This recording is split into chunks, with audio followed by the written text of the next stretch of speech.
மாய காலத்தின் அதிபதியான காலபைரவனின் வம்சம். ஞாயிற்றுக்கிழமைனா சர்ச்சு கிரிக்கெட் வீட்டுக்கே இருக்க மாட்டான். காலையில் போனானா கிரவுண்டுக்கு நைட்டுக்கு தான் வருவான். இந்த மாதிரி அடுத்தது யாருக்கும் நடக்கக்கூடாது. என் புள்ள போன மாதிரி வேற எந்த புள்ளையும் போகக்கூடாது. அவ்வளவுதான்.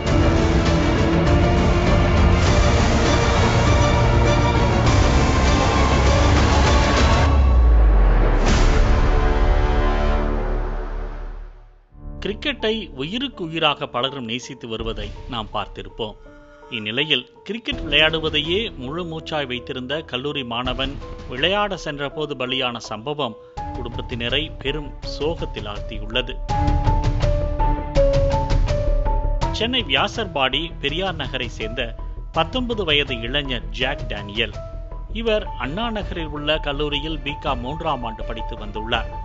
கிரிக்கெட்டின் மீது அதீத ஆர்வம் கொண்ட ஜாக் டேனியல் மங்களபுரம் சேமாத்தா அம்மன் கோவில் பின்புறம் உள்ள காளி மைதானத்தில் மாலையில் நண்பர்களோடு கிரிக்கெட் விளையாடி கொண்டிருந்துள்ளார்.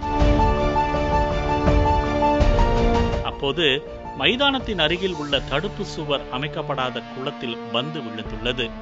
அண்மையில் பெய்த மழை காரணமாக குளம் நிரம்பி காணப்பட்ட நிலையில் படிக்கட்டில் இருந்து ஜாக் டேனியல் பந்தை எடுக்க முயன்ற போது குளத்திற்குள் தவறி விழுந்துள்ளார். இதனை கண்ட சக நண்பர்கள் உடனே குளத்திற்குள் குதித்து காப்பாற்ற முயன்ற போது ஜாக் டேனியல் சேற்றில் சிக்கிக் கொண்டுள்ளார்.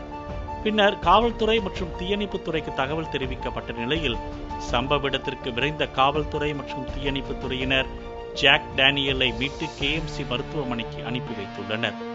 ஆனால் ஜாக் டேனியல் ஏற்கனவே உயிரிழந்து விட்டதாக மருத்துவர்கள் தெரிவித்துள்ளனர். இதனை அறிந்த ஜாக் டேனியலின் குடும்பத்தினர் கதறி துடித்துள்ளனர்.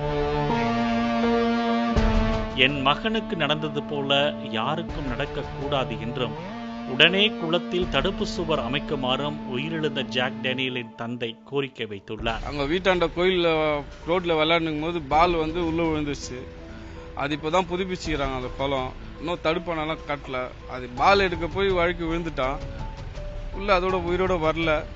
பறி கொடுத்துட்டு நிக்கிறோம். இப்பதான் மழைக்காக தண்ணி ரொம்ப இருக்கு. நேத்து தான் தண்ணி, இந்த மழை ரொம்ப இருக்கு. இந்த மாதிரி அடுத்தது யாருக்கும் நடக்கக்கூடாது. என் புள்ள போன மாதிரி வேற எந்த புள்ளையும் போகக்கூடாது. அவ்வளவுதான். அதுக்கு என்னவோ இந்த அரசாங்கம் அது செய்யட்டும். அவ்வளவுதான். வேற எதுவும் நான் கேட்கல. மழைக்காலங்களில் தயவு செய்து சிறுவர்களை வெளியே அனுப்ப வேண்டாம் என தம்பியை இழந்த அண்ணன் கண்ணீர் மல்க தெரிவித்துள்ளார். கஷ்டப்பட்டு உழைக்கும் தந்தையை பிற்காலத்தில் கஷ்டப்படாமல் பார்த்துக் கொள்ள வேண்டும் என அடிக்கடி கூறி வந்த தம்பியை பறிகொடுத்து விட்டதாகவும் ஜாக் டேனியலின் சகோதரர் மனமுடைந்து கூறியுள்ளார். ஞாயிற்றுக்கிழமைனா சர்ச்சு கிரிக்கெட் இதுதான். வீட்டுக்கே இருக்க மாட்டான். நைட்டு வீட்டுக்கு காலையில் போனானா கிரவுண்டுக்கு நைட்டுக்கு தான் வருவான். அவ்வளோதான் வாசி. கிரிக்கெட் பேட்டு பால் இருந்தால் போதும் போயிடுவான். உங்களை தயவு செஞ்சு இந்த மழை டைம்லையும் சரி எதுவும் சரி அவங்க பிள்ளைங்களை நீங்கள் பத்திரமா பார்த்து வெளியே மட்டும் விட்டுறாங்க. சின்ன பசங்க மழையில் போகிறாங்க அப்படி இப்படின்னு விட்டுறாதீங்க. அவன் மாய காலத்தின் அதிபதியான காலபைரவனின் வம்சம்.